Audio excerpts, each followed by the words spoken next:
अस्सलाम वालेकुम। मैं हूं मुबीन फ़ारूक और बाट 06 ऑफिशियल चैनल में आपको वेलकम करता हूं। तो आज जो हमारा major issue in Pakistan economy जो कोर्स हम स्टार्ट कर रहे हैं उसके फर्स्ट लेक्चर है जो जिसका नाम है initial phase of economic development, जो कि 1947 से 1958 तक है। जो इसमें फर्स्ट फेज़ है इंडिपेंडेंस के बाद। तो हम इसमें डेवलपमेंट देखेंगे पाकिस्तान की।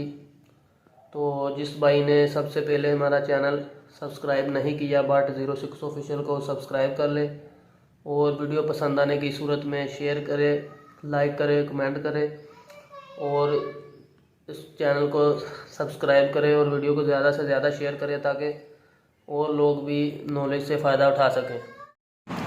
अस्सलाम वालेकुम। आज हमारा जो major issues in Pakistan economy जो कि BS इकोनॉमिक्स का कोर्स है और कई जो BS होते हैं उनमें भी ये एक माइनर कोर्स की हैसियत से होता है। तो आज हम इसका जो पहला सबसे टॉपिक है initial phase of economic development वो स्टडी करते हैं। तो हम पहले इनिशियल फेज़ डेवलपमेंट जो है ये इससे रिलेटेड है कि जब न्यू डेवलपमेंट आई थी, ये गैर तरक्की पजीर दौर जो कि 1947 एरिया से पहले जब बरसगीर इकट्ठा था, हिंदो पाक इकट्ठे थे, तब का है ये। तो at the time of independence there were two salient features of the economy: non-existence of industrial sector and trade was owned and controlled by non-Muslim। जो इंडस्ट्रियल सेक्टर के वजूद में आने से पहले, जब बरसगीर इकट्ठा था 1947 से पहले, तो यहाँ इंडस्ट्रीज़ कम थी और जो थी भी वो भी नॉन मुस्लिम जो कि अंग्रेज़ थे, तब ब्रिटिश गवर्नमेंट की उनकी मलकियत में थे। Majority of the population directly और indirectly was attached with agriculture. तब जो हमारी पॉपुलेशन थी मोस्टली वो एग्रीकल्चर पर डिपेंड थी। हमारी ओवरऑल GDP थी वो सब की सब एग्रीकल्चर सेक्टर में डिपेंड थी, क्योंकि हम इंडस्ट्रियल सेक्टर में तरक्की नहीं हमारी तरक्की नहीं थी। तो तब इंडस्ट्रीज़ वजूद में नहीं आई थी, तो जो भी था गुजारा इंडस्ट्रियल सेक्टर पे ही होता था। तो in such circumstances there was a big need to provide a base to industry and commerce in the country. तो इन हालत में यहाँ बहुत ज़्यादा तरक्की के लिए, तरक्की पजीर डेवलपमेंट की तरफ जाने के लिए इंडस्ट्रीज़ की ज़रूरत थी। This was done by those traders who also migrated from the different part of the upper India like Bombay and Calcutta and were settled in Karachi.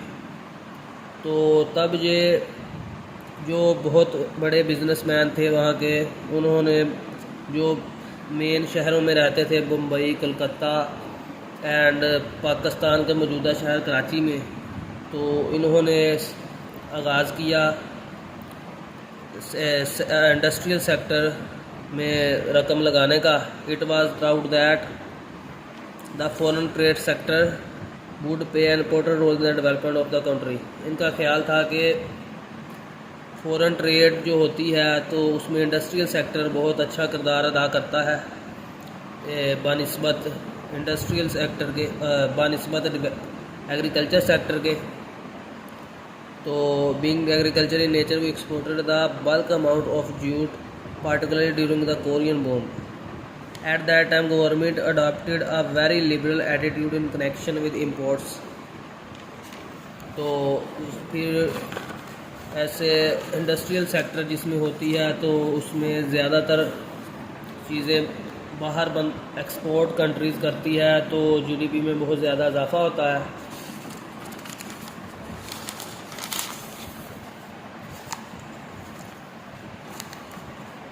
Next ji